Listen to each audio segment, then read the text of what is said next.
Alors,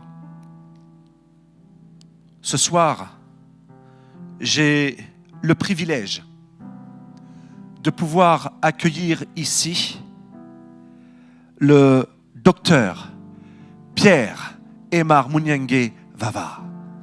Sous vos acclamations, s'il vous plaît. Docteur, sois le bienvenu. Que le Seigneur te bénisse abondamment. Amen, amen. Merci, évangéliste. Merci. Alléluia. Gloire à Dieu. Gloire à Dieu.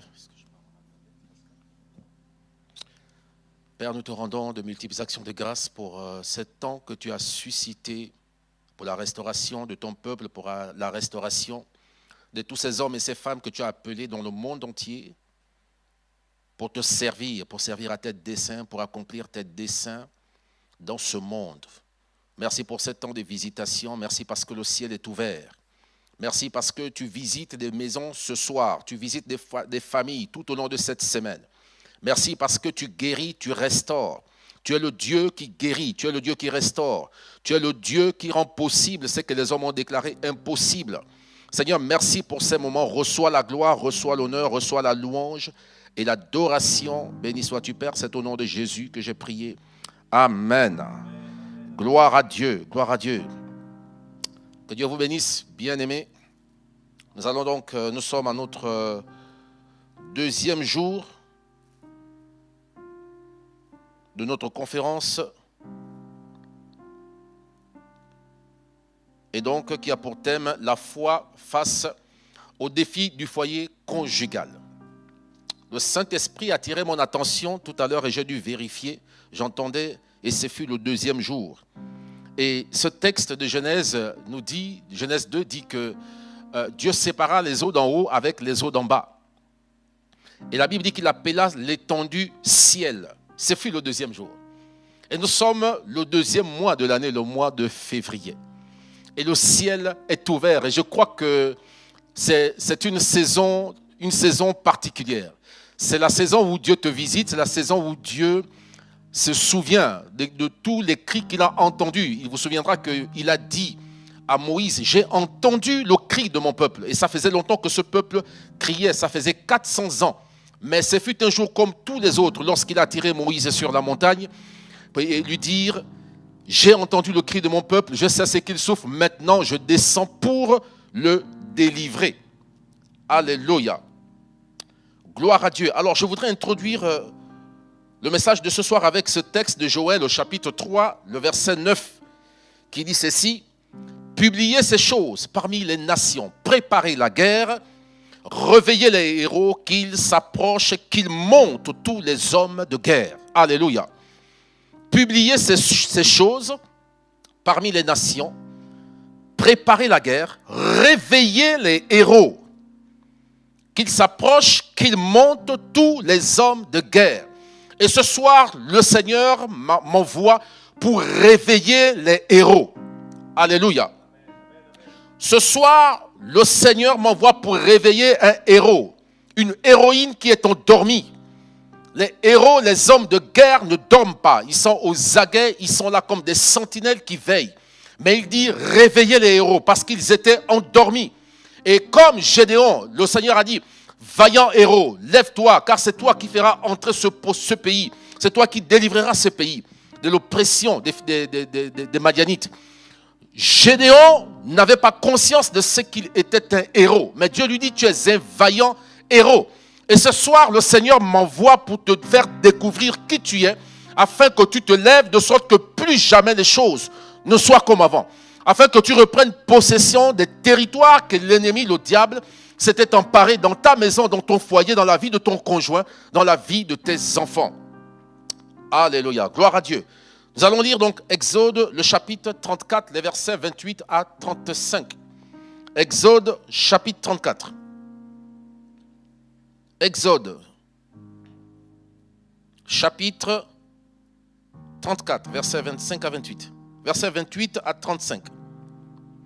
Exode, chapitre 34, versets 28 à 35. La Bible dit que toute l'écriture est inspirée de Dieu et utile pour nous enseigner. Et ce texte que nous allons lire ce soir vont nous enseigner, vont nous permettre de tirer des clés. Comme il est écrit, vous connaîtrez la vérité et la vérité vous affranchira. Donc, je vais lire donc Exode chapitre 34, les versets 28 jusqu'à la fin, au verset 35. Moïse fut là avec l'Éternel 40 jours et 40 nuits. Il ne mangea point de pain et il ne but point d'eau. Et l'Éternel écrivit sur les tables les paroles de l'alliance, les 10 paroles. Moïse descendit de la montagne du Sinaï ayant les 2 tables du témoignage dans sa main en descendant de la montagne. Et il ne savait pas que la peau de son visage rayonnait parce qu'il avait parlé avec l'Éternel. Aaron et tous les enfants d'Israël regardèrent Moïse. Et voici la peau de son visage rayonnait. Et ils craignaient de s'approcher de lui. Moïse les appela. Aaron et tous les principaux de l'assemblée vinrent auprès de lui et il leur parla. Après cela, tous les enfants d'Israël s'approchèrent et il leur donna tous les ordres qu'il avait reçus de l'Éternel sur la montagne de Sinaï. Lorsque Moïse eut achevé de leur parler, il mit un voile sur son visage. Quand Moïse entrait devant l'Éternel pour lui parler, il ôtait le voile jusqu'à ce qu'il sortît. Et quand il sortait, il disait aux enfants d'Israël ce qui lui avait été ordonné. Les enfants d'Israël regardaient le visage de Moïse et voyaient que la peau de son visage rayonnait.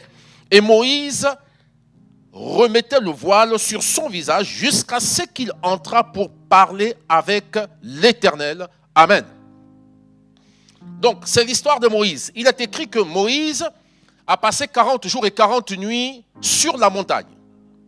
Il a passé 40 jours et 40 nuits sur la montagne. Il priait, il parlait avec Dieu. Et la Bible dit que lorsque Moïse est descendu de la montagne, l'aspect de son visage avait changé. La gloire de Dieu était sur lui. Moïse n'était pas conscient que son aspect avait changé. Mais la Bible nous dit ici que Moïse, il dit, je reprends donc le verset 29, Moïse descendait de la montagne des Sinaï ayant les 2 tables du témoignage dans sa main en descendant de la montagne. Il ne savait pas, Moïse ne savait pas, il ne savait pas que la peau de son visage rayonnait parce qu'il avait parlé avec l'Éternel. J'aimerais bien voir ce que Seigneur dit. Puis Moïse descendit du mont Sinaï, tenait en main les 2 tablettes de l'acte de l'alliance. Il ne savait pas que la peau de son visage était devenue rayonnante pendant qu'il s'entretenait avec l'Éternel. Pendant qu'il s'entretenait avec l'Éternel, la peau de son visage était devenue rayonnante, rayonnante. Donc ici, c'est la gloire de Dieu qui était sur Moïse. La Bible dit que l'aspect de Moïse avait changé. Pourquoi? Parce qu'il avait parlé avec l'Éternel. Parce qu'il avait parlé avec l'Éternel. Donc pendant que Moïse était là, dans la présence du Seigneur, la gloire de l'Éternel envahissait Moïse. Mais la gloire de l'Éternel a eu un impact même sur l'apparence de Moïse. La Bible dit que l'aspect de son visage avait changé. Au point que Moïse, quand il était descendu, même les siens avaient peur de s'approcher de lui. Pourquoi? À cause de cette gloire que Moïse dégageait. Bien-aimé, ici Moïse a en face des personnes qui le connaissent, des personnes qui sont habituées à sa présence, des personnes qui lui sont familières, des personnes qui connaissent Moïse, qui n'ont jamais eu peur d'approcher Moïse. Mais à cause de ce que Moïse dégageait, au sortir de ce temps qu'il a passé dans la présence de Dieu, à cause de ce que l'aspect de Moïse avait changé, à cause de ce que la gloire de Dieu était sur le visage de Moïse, ces personnes qui lui étaient familières, même son épouse, sa famille, avaient peur d'approcher Moïse. Pourquoi? À cause de ce que Moïse dégageait, à cause de l'apparence que Moïse avait. Alléluia. Gloire à Dieu. On va lire un autre texte dans Luc au chapitre 9 et nous lirons les versets 28 à 32. Luc 9, Luc chapitre 9. Luc chapitre 9. Luc chapitre 9 et je vais lire les versets 28 à 32. Luc 9, verset 28 à 32. Environ 8 jours après qu'il lui dit ces paroles, Jésus prit avec lui Pierre, Jean et Jacques.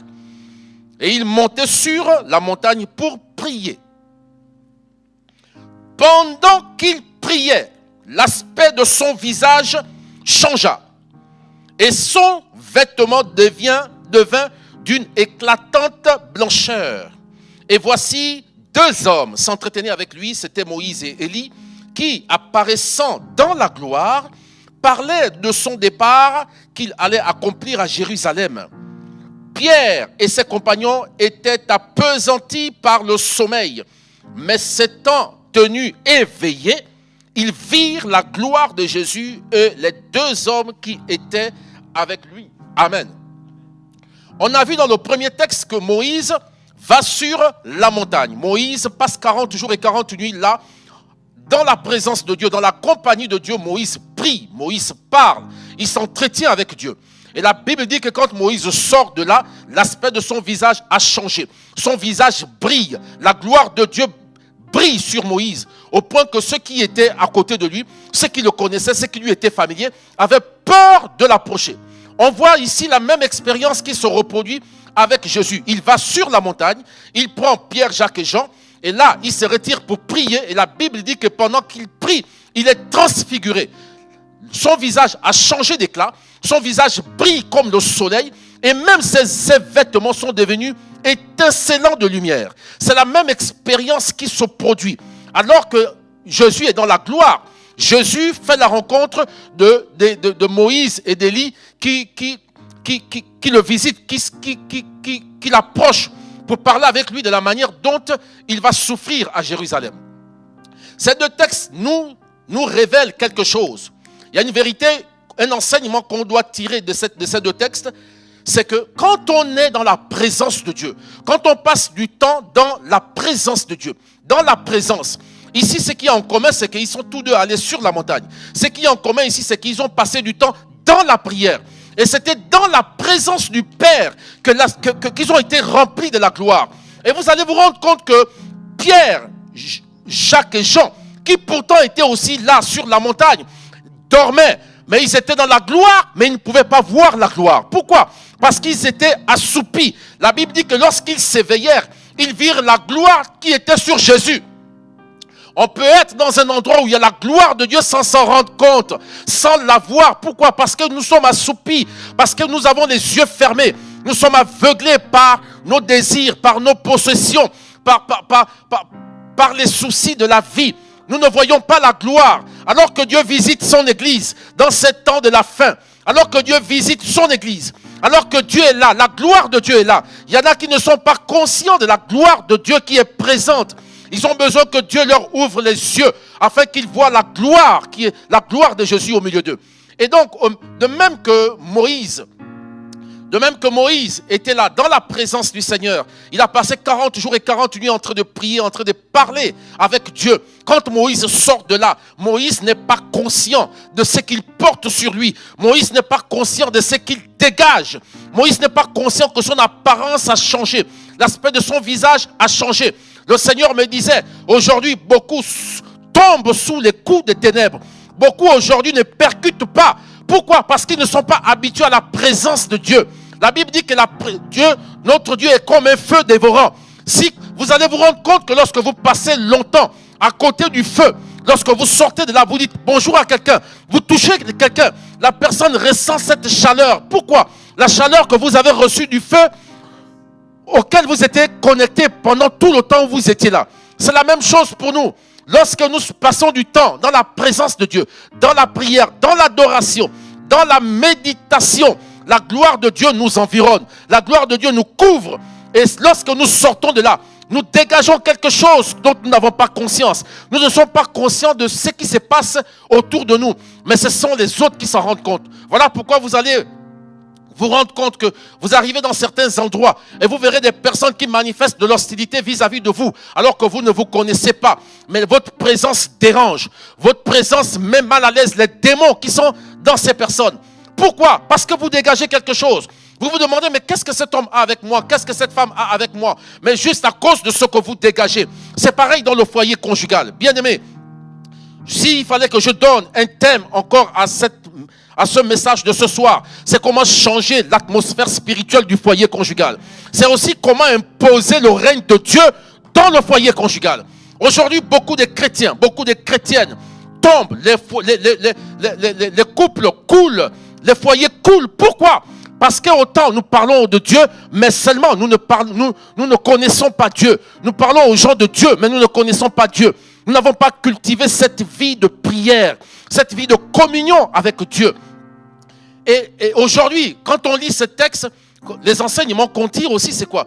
C'est que la présence de Dieu, la vie de prière, la vie de communion avec le Seigneur fera de toi un homme, une femme d'influence. Tu seras influent, tu vas impacter dans ce que tu vas faire. Pourquoi? Parce que tu vas dégager ce qui vient de Dieu. Écoutez, on va lire autre chose. On va lire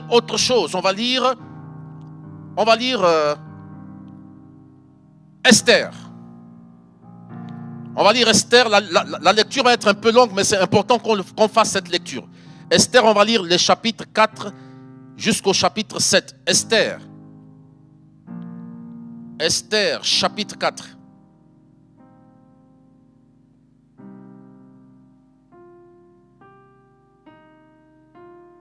Esther, chapitre 4.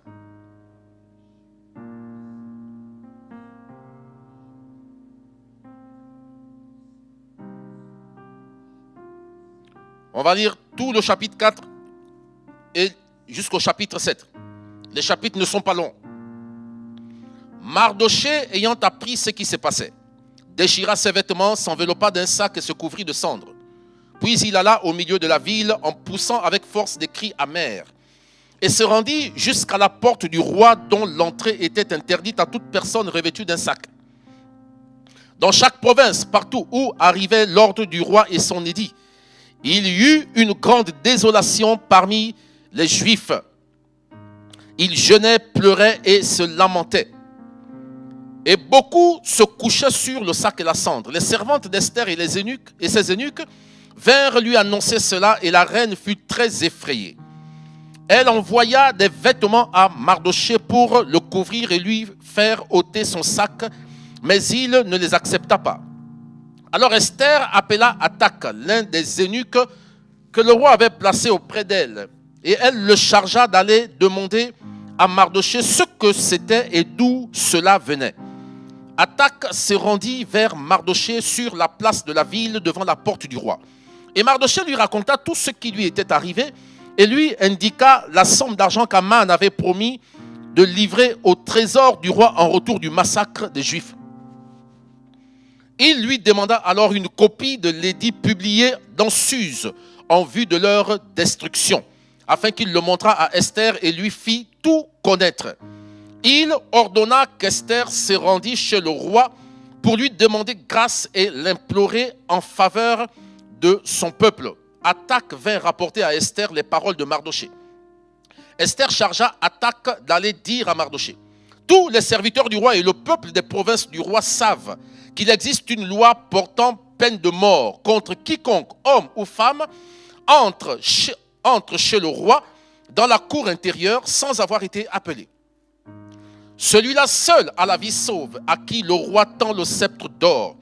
Et moi, je n'ai point été appelé auprès du roi depuis 30 jours. Notez bien, Esther dit: je n'ai point été appelé auprès du roi depuis 30 jours.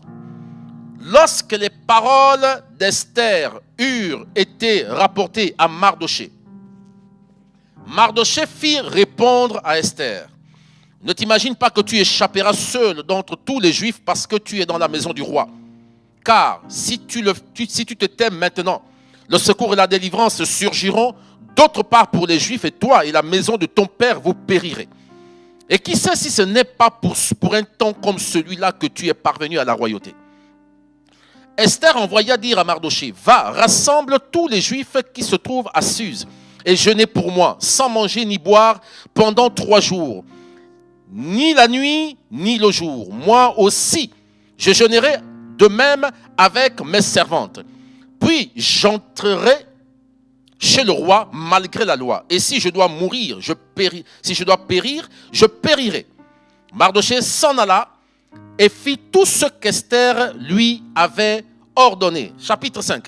Le 3e jour, Esther mit ses vêtements royaux et se présenta dans la cour intérieure de la maison du roi, devant la maison du roi.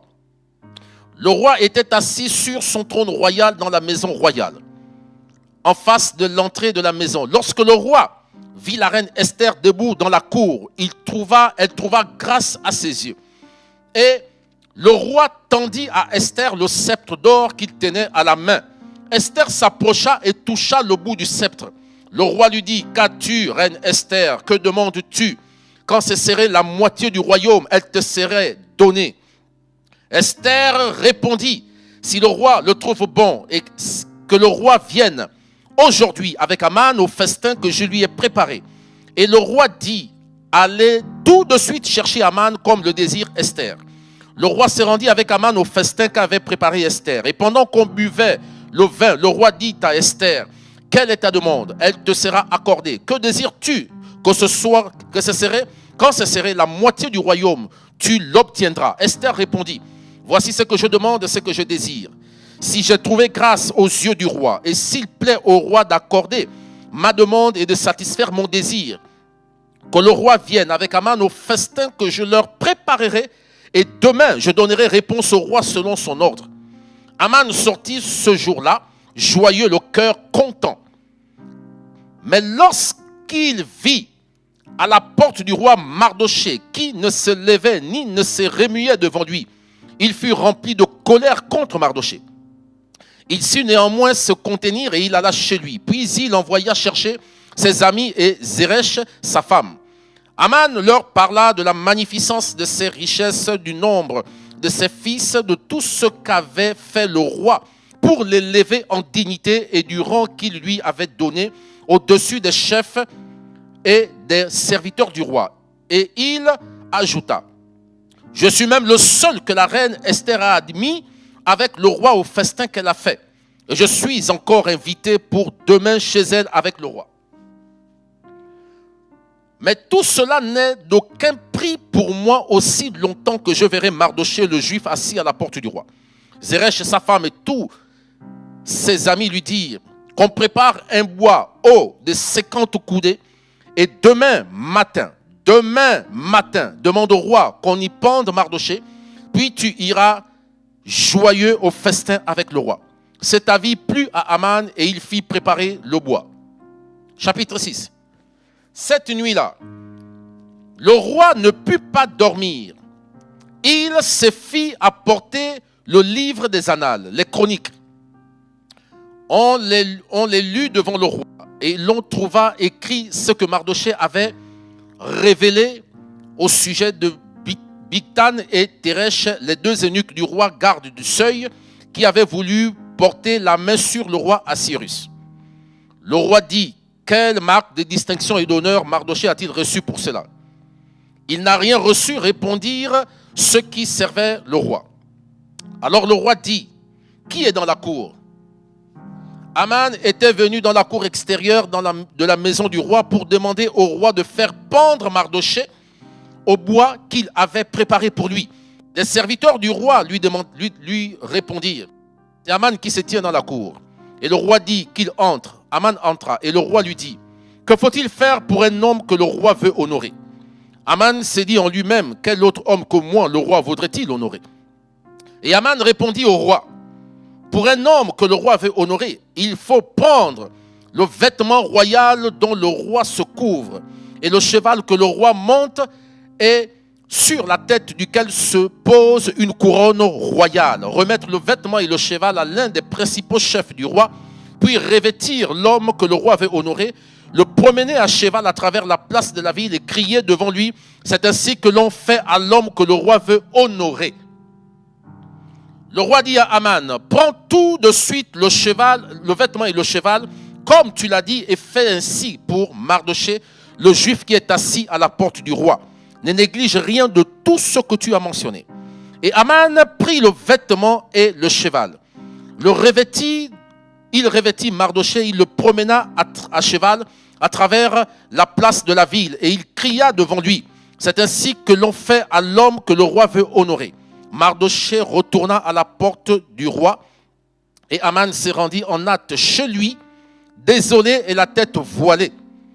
Aman raconta à Zeresh, sa femme, et à tous ses amis tout ce qui lui était arrivé. Et ses sages et Zeresh, sa femme, lui dirent: si Mardochée, devant lequel tu as commencé de tomber, est de la race des Juifs, tu ne pourras rien contre lui, mais tu tomberas devant lui.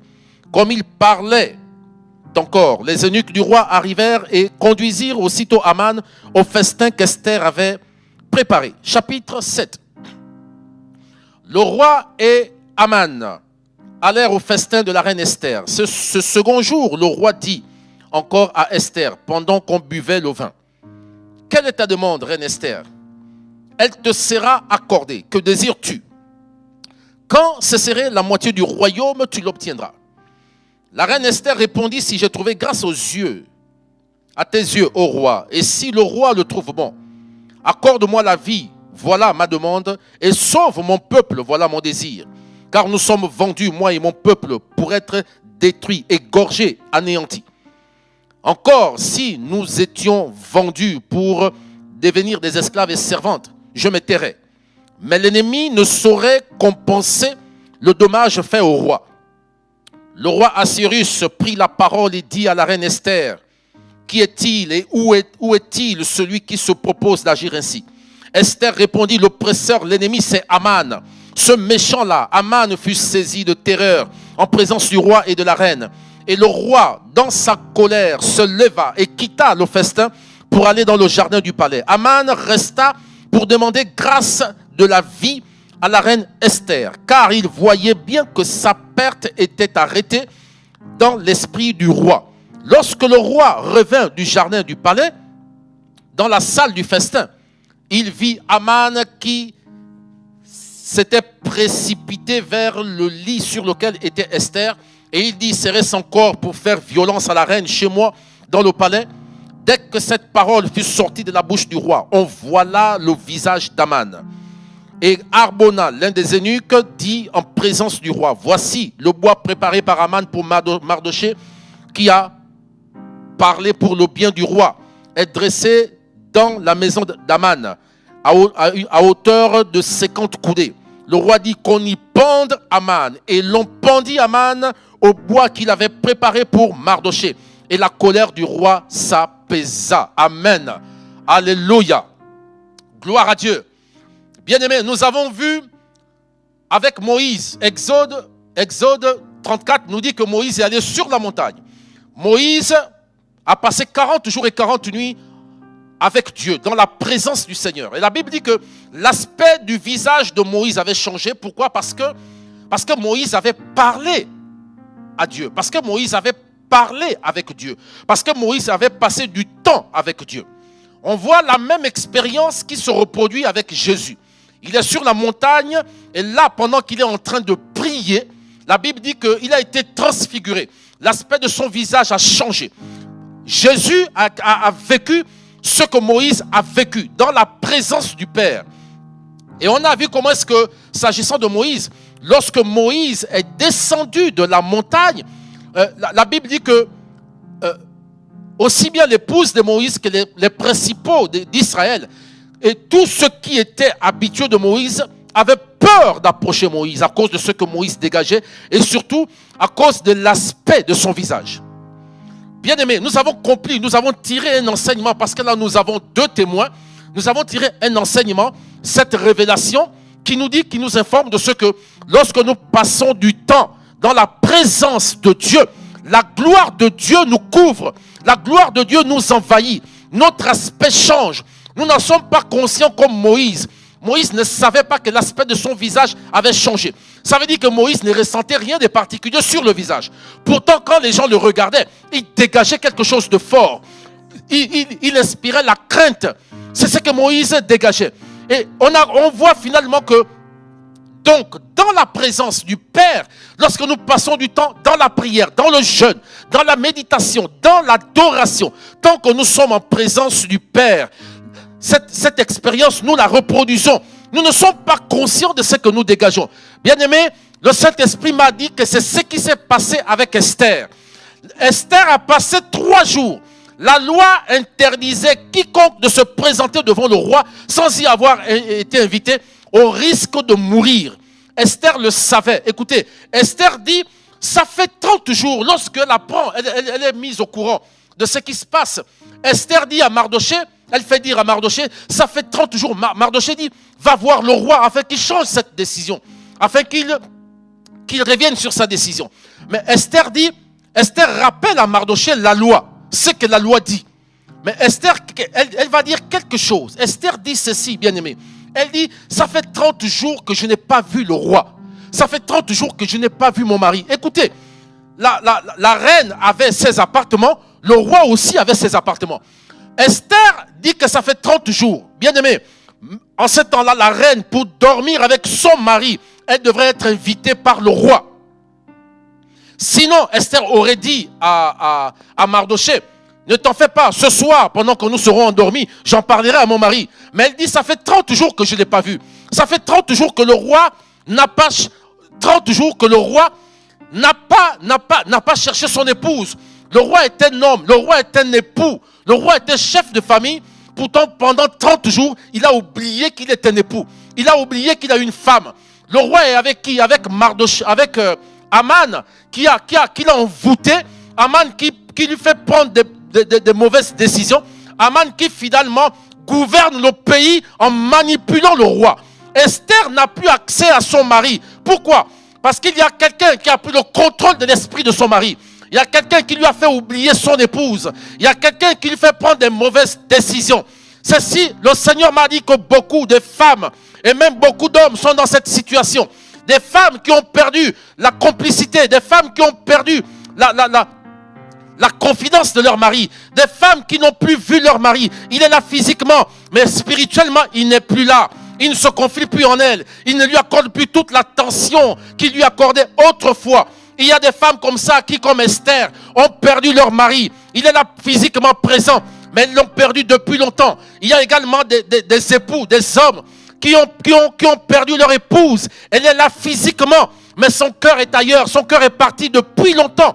Et beaucoup vivent dans la tristesse. Beaucoup vivent dans la désolation. Beaucoup aujourd'hui, alors qu'on les voit physiquement se balader parfois avec leur conjoint. Mais en réalité, cette intimité, ce mariage, elle l'a perdu depuis. Il l'a perdu depuis longtemps. Pourquoi? Parce qu'il y a quelqu'un qui a envoûté son mari. Il y a quelqu'un qui a envoûté sa femme. Mais qu'est-ce qu'Esther a fait, bien-aimé? Vous allez vous rendre compte que le roi, pendant 30 jours, il n'a pas cherché sa femme. Il n'a pas cherché son épouse. Il a oublié qu'il est marié. Il n'avait plus d'égard pour elle. Même quand il dormait, pourtant seul sur son lit, il ne cherchait pas son épouse. Pourquoi? Parce que quelqu'un d'autre s'était accaparé de son esprit, bien-aimé. Mais voilà ce qui va se passer. Lorsqu'Esther arrive, lorsqu'il l'aperçoit dans la cour, la Bible dit ceci, il a tendu le sceptre d'or. Le sceptre d'or pour sauver la vie de sa femme. Pourquoi? Parce qu'il savait qu'elle n'avait pas été invitée. Elle n'avait pas été appelée. Et donc, qu'est-ce qu'il fait?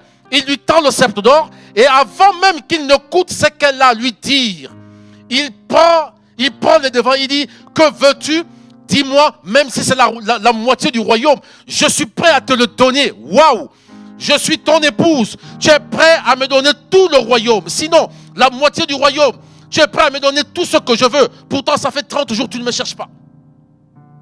Ça fait 30 jours que tu m'as oublié. Ça fait 30 jours, ça fait 1 mois. Tu dors sur ton lit. Je ne suis pas à côté. Mais tu ne me cherches pas. Je ne t'ai pas manqué. Pourtant, maintenant que je suis devant toi, tu es prêt à me donner même la moitié du royaume. Alors on s'est dit, mais qu'est-ce qui s'est passé? Ce n'était pas la première fois qu'il voyait Esther. Ce n'était pas la première fois, c'était son épouse. Ce n'était pas la première fois qu'il la voyait. Pourtant, à cet instant, il était prêt à lui donner tout ce qu'elle voulait. Mais qu'est-ce qui s'est passé? Voici ce que le Saint-Esprit m'a dit. Mais ce qui s'est passé, c'est exactement ce qui s'est passé sur Esther. C'est exactement ce qui s'est passé avec Moïse. C'est exactement ce qui s'est passé avec Jésus.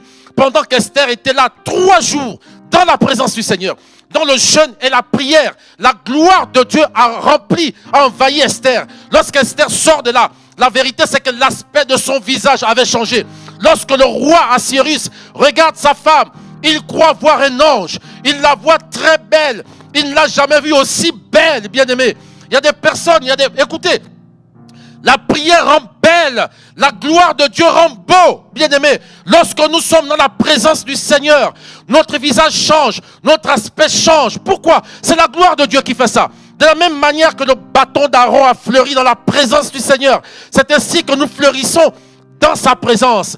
Dieu nous donne une nouvelle jeunesse, Dieu nous donne une nouvelle beauté, Dieu nous fait dégager quelque chose qui vient de lui. Et parce que tout ce qui vient de Dieu apporte la vie, c'est ainsi qu'Esther, en présence de son mari, de là où elle était, pourtant dans la cour, encore très loin, elle dégageait déjà quelque chose. Le roi, son époux, pouvait le ressentir.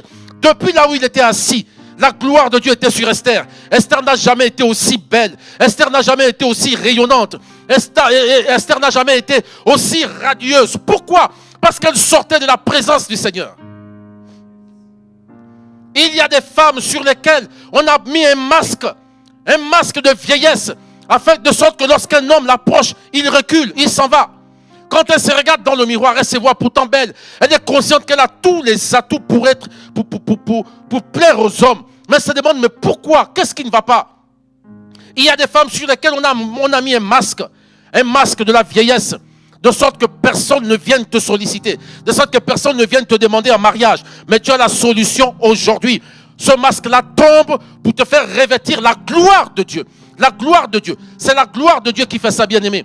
Aujourd'hui, beaucoup de chrétiens, que ce soit l'époux ou l'épouse, se plaignent de ce qu'ils vivent dans le foyer, mais ne passent pas assez de temps dans la présence du Seigneur. Moïse a passé 40 jours là, sur la montagne, et dans la présence de Dieu, la gloire de Dieu l'a envahi. L'aspect de son visage a changé. Il dégageait quelque chose de fort. Il était devenu influent. Bien-aimé, il était devenu influent. Jésus aussi, quand il a passé du temps dans la prière sur la montagne, il a vécu la même expérience, bien-aimé. Son aspect a changé. Il a été transfiguré. Mais c'est ce qui se passe également, bien-aimé, par rapport à ce qui se passe dans ton foyer. Le Seigneur t'a dit, il faut que tu te réveilles. Le Seigneur m'a dit, ce soir, il veut réveiller les héros. Réveiller les héros.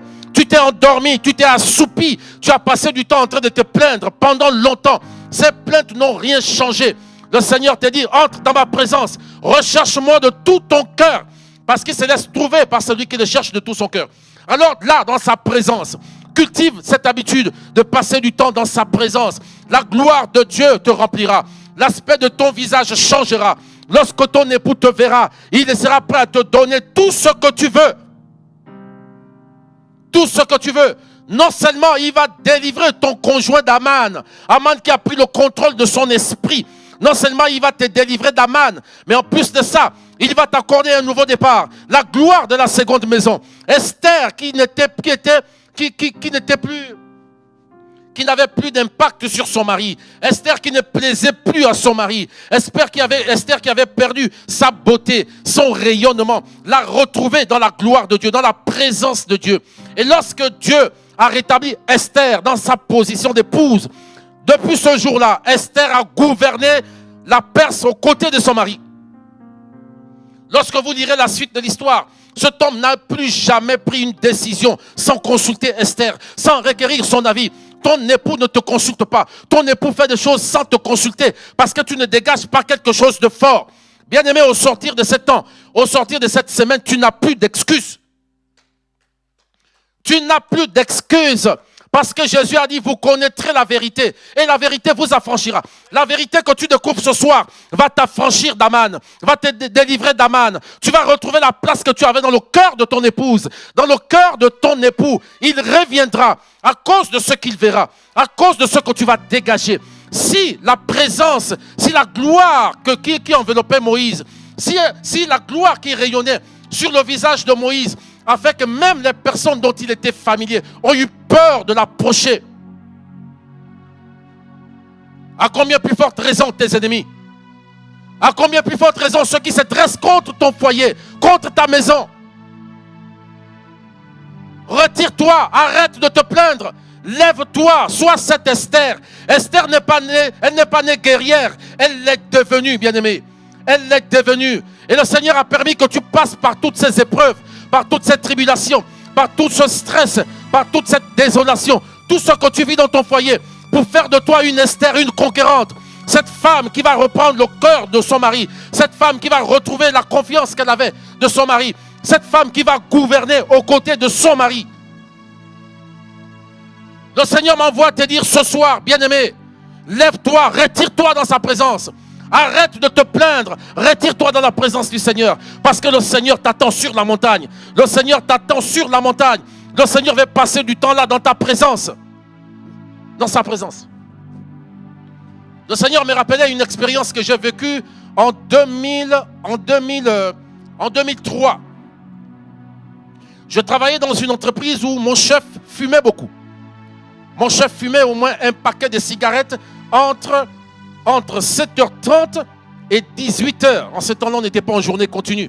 On travaillait matin, on avait juste la pause entre midi et 13h et on reprenait à 14h30 jusqu'à 18h.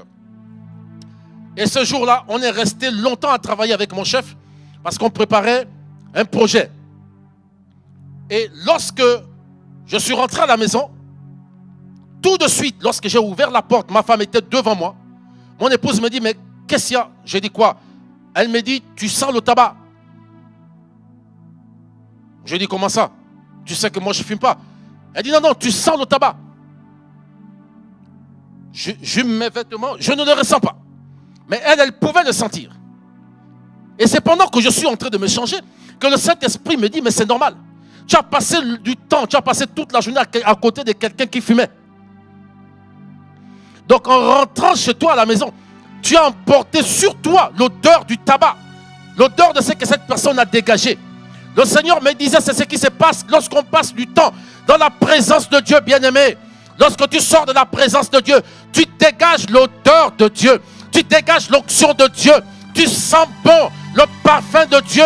Le parfum de Dieu, bien-aimé. Aujourd'hui, nous trouvons du plaisir à passer du temps, à nous parfumer, à acheter des parfums de grandes marques. Nous aimons lorsque nous passons quelque part, que les gens sentent qu'on sent bon. Et les gens trouvent du plaisir à être à côté de nous parce que nous sentons bon. Il y a des épouses ou des époux qui se parfument même avant de se coucher, afin que madame trouve du plaisir à garder sa tête là toute la nuit. Mais bien aimé, le parfum de Dieu sent encore plus bon que ça. Lorsque nous sommes dans sa présence, lorsque nous sortons de la présence de Dieu, nous dégageons le parfum de Dieu. Nous sentons le parfum de Dieu. Nous sentons bon. Le parfum de Dieu attire. Ma Bible dit que lorsque Jésus est descendu de la montagne de la transfiguration, une foule le suivit. Une foule l'a suivi. Lorsqu'il est descendu de la montagne de la transfiguration, une foule l'a suivi. À cause de ce qu'il dégageait, il sentait l'odeur de Dieu. Voilà ce que Dieu te dit. Reviens dans sa présence. Arrête de te plaindre, mais lève-toi. Deviens cette guerrière comme Esther. Deviens cette guerrière. Dans la présence de Dieu, affectionne sa présence. Cultive cette habitude de passer du temps dans sa présence. Et Dieu, dans sa présence, va changer l'aspect de ton visage. Chaque fois que ton conjoint te regardera, il tombera amoureux de toi chaque jour. Chaque fois que ton conjoint te regardera, avant que tu ne demandes quoi que ce soit, il sera prêt à te donner tout ce que tu veux, même la moitié de toutes ses possessions.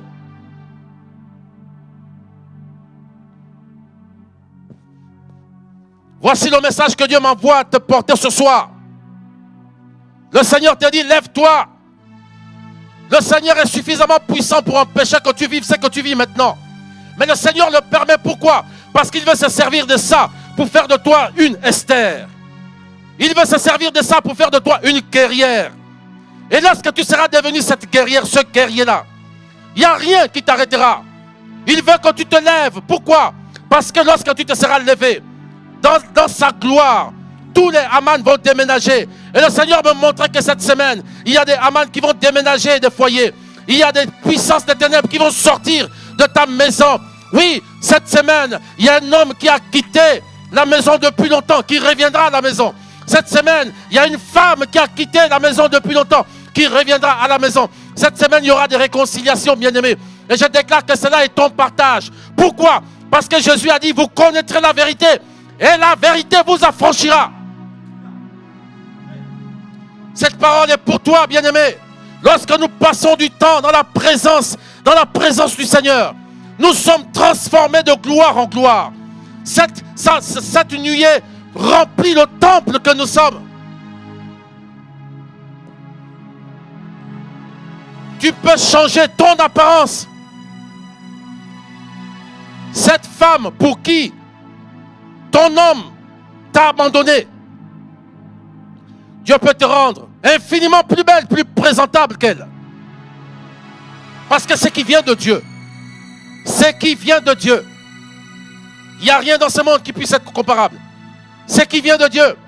Dieu a un parfum qu'on ne trouve nulle part sur terre. Lorsque tu dégages le parfum de Dieu, on te suit. Lorsque tu passeras du temps dans la présence de Dieu, chaque jour, jour après jour, le Seigneur transformera, changera ton apparence.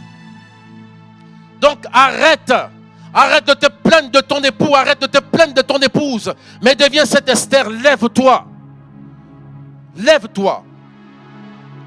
Je veux dire, 2 Chroniques chapitre 7.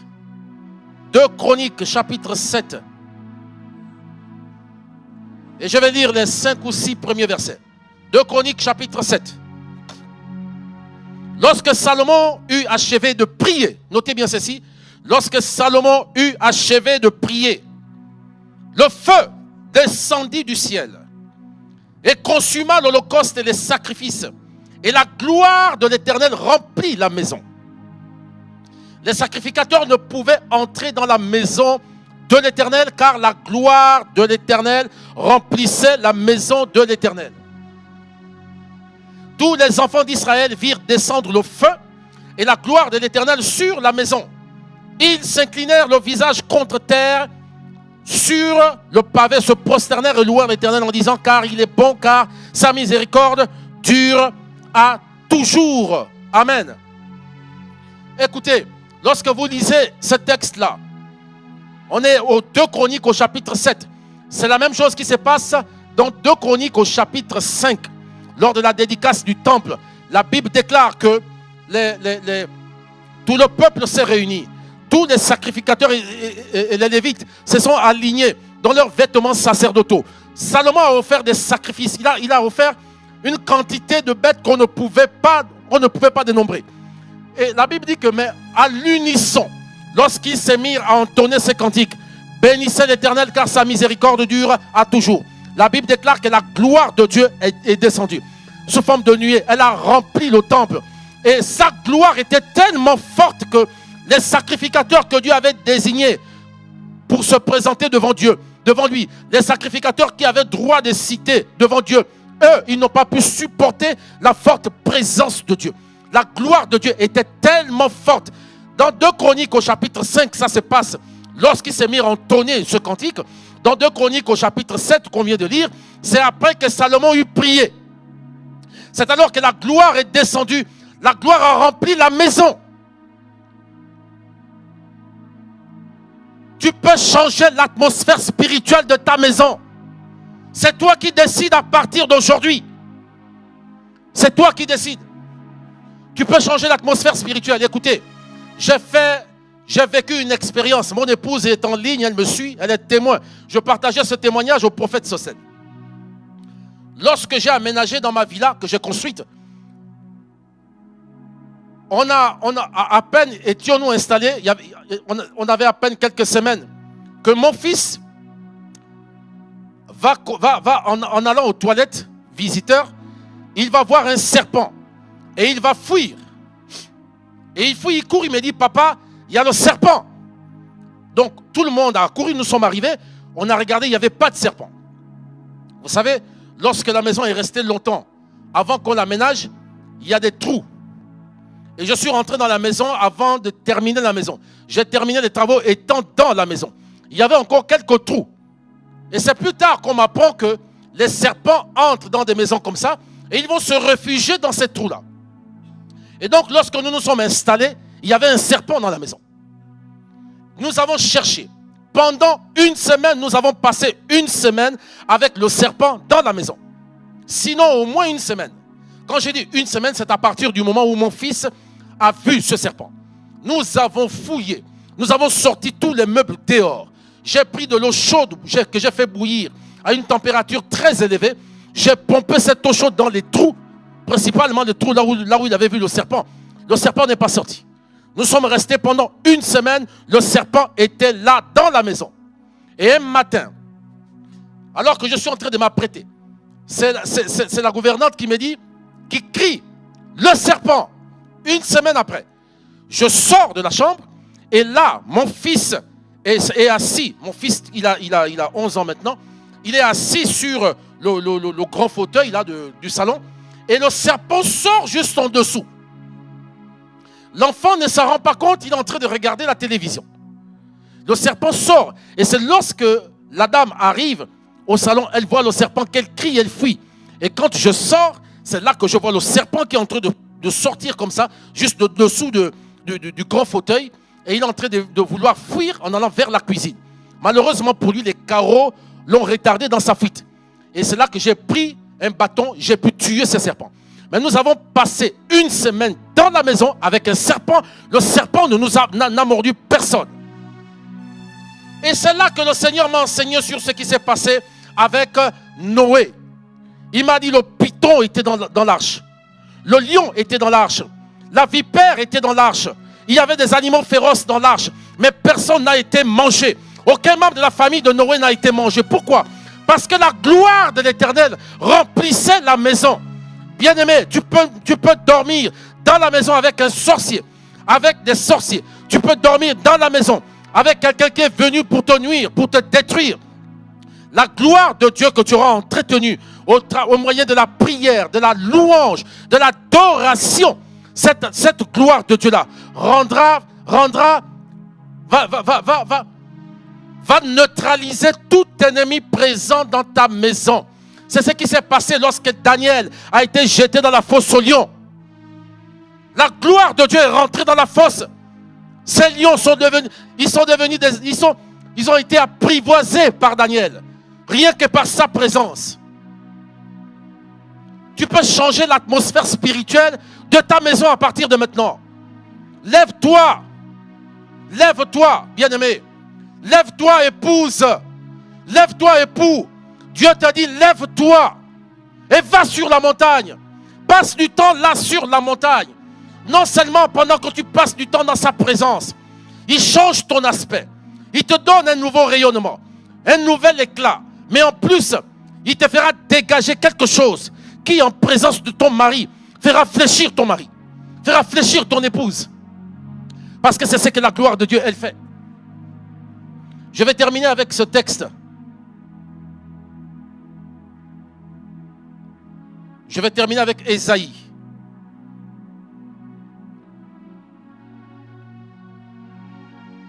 Ésaïe, chapitre 60, les 6 premiers versets. Ésaïe 60, versets 1 à 6. Ésaïe 60, versets 1 à 6. Alors, je vais lire ce verset, ce texte dans la traduction seconde 21. Il dit ceci.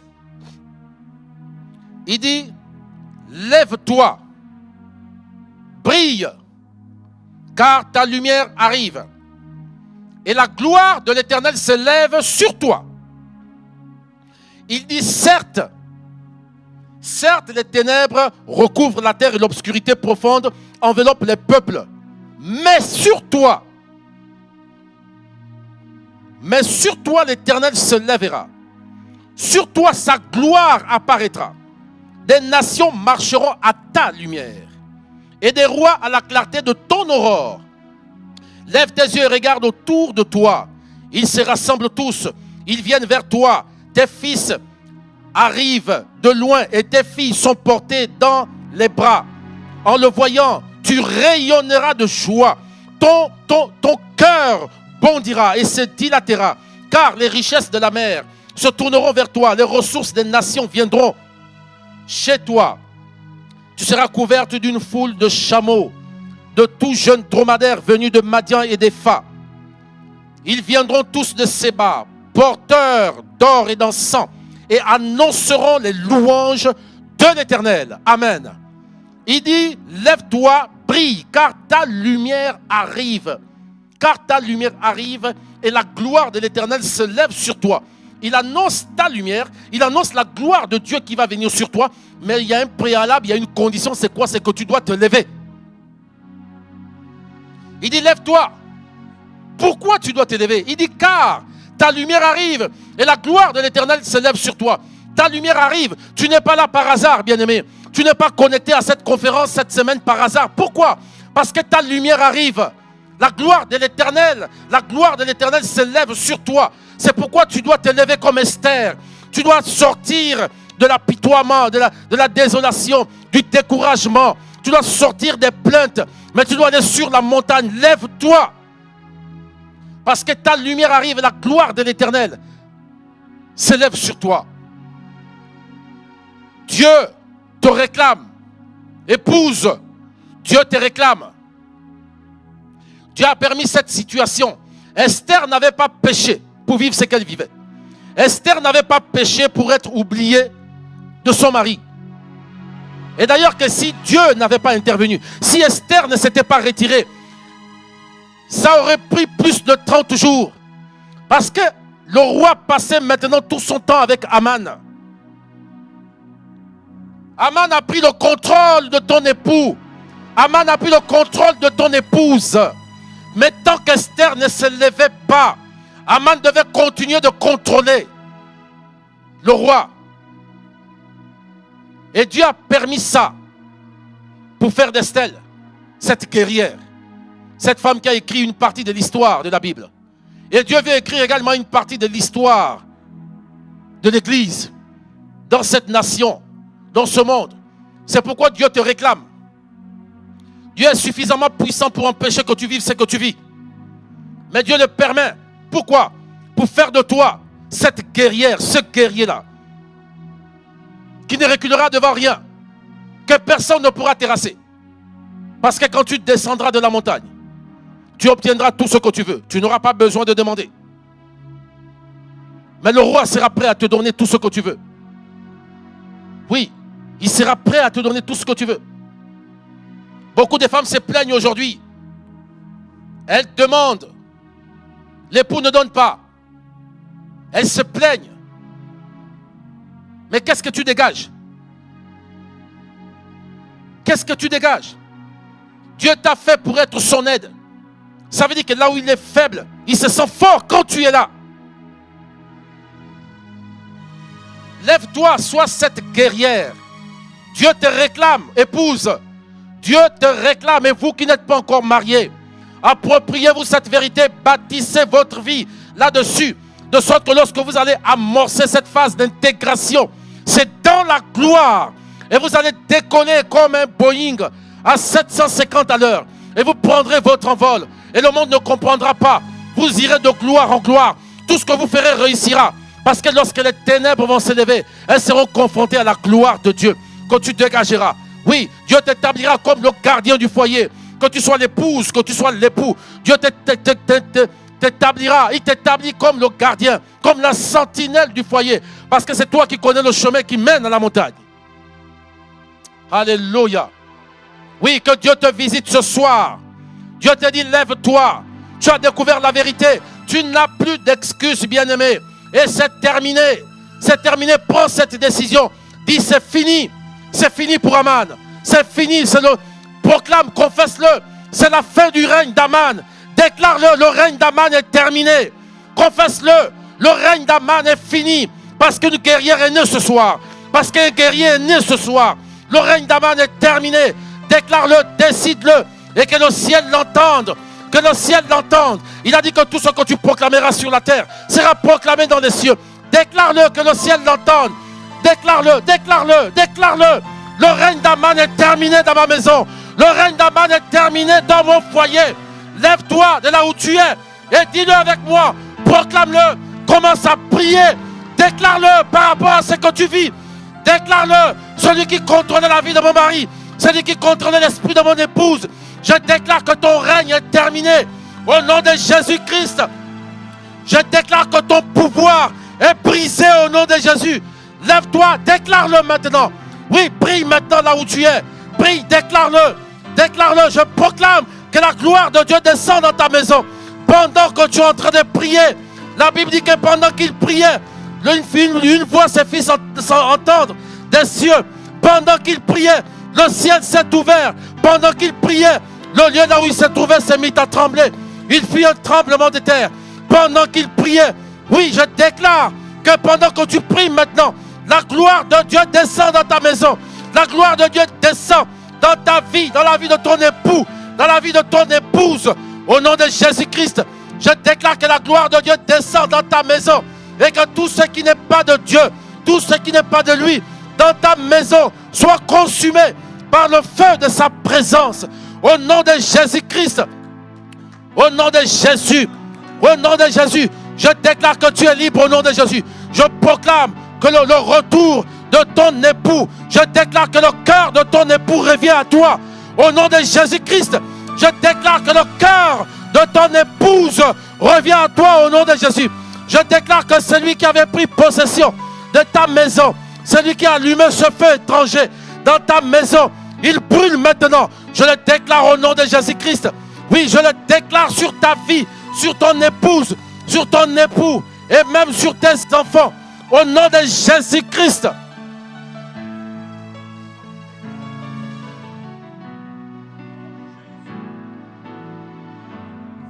Une Esther est née dans la maison.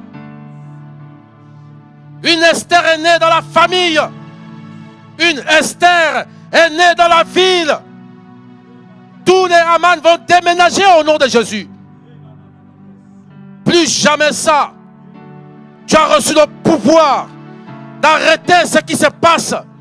Tu as découvert le secret du lieu secret. Tu as découvert la vérité. Plus jamais les choses ne seront pareilles. Plus jamais ton foyer ne sera le même. Plus jamais ta vie ne sera la même. Je le déclare au nom de Jésus-Christ.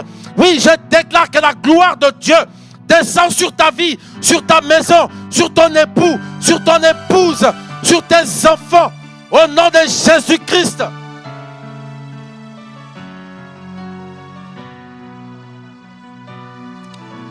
Merci Seigneur pour ta fidélité. Nous te célébrons ce soir. Toi le Dieu vivant, toi le Dieu véritable, le Tout-Puissant est ton nom. Merci pour la restauration des foyers cette semaine. Merci parce que tu visites. Il a écrit que la main de l'Éternel n'est pas courte pour agir, ni son oreille sourde pour entendre. Tu entends les cris, les prières qui montent à toi maintenant de ces différents foyers et tu relâches ta grâce. Ta gloire descend dans les maisons, ta gloire descend dans les foyers. Et Haman déménage, Haman s'en va, Haman est crucifié au nom de Jésus-Christ.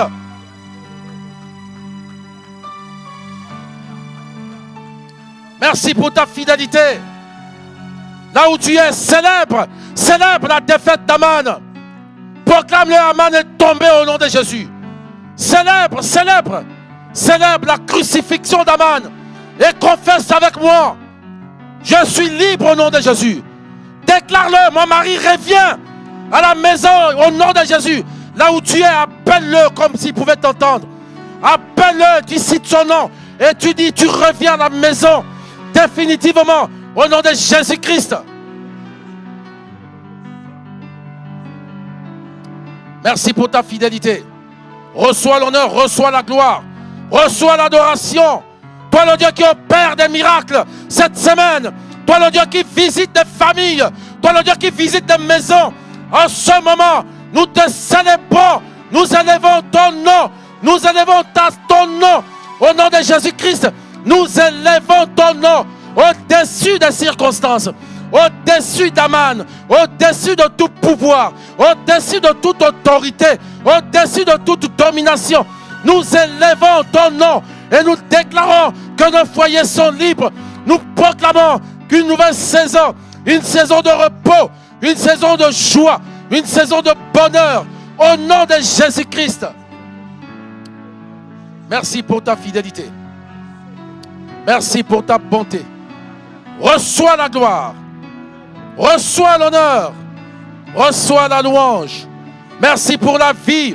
Merci pour ta parole. Oh, merci pour la vérité. Tu as dit, vous connaîtrez la vérité et la vérité vous affranchira. Merci pour la vie. Merci pour la vérité. Reçois l'honneur. Reçois la gloire. Reçois la louange. Reçois l'adoration ce soir. Nous te bénissons. Toi le Dieu vivant. Nous te bénissons de tout notre cœur. Nous te bénissons, papa. Sois élevé. Sois glorifié dans nos vies. Merci, Seigneur. Que toute la gloire te revienne à toi seul, Père. C'est au nom de Jésus que j'ai prié.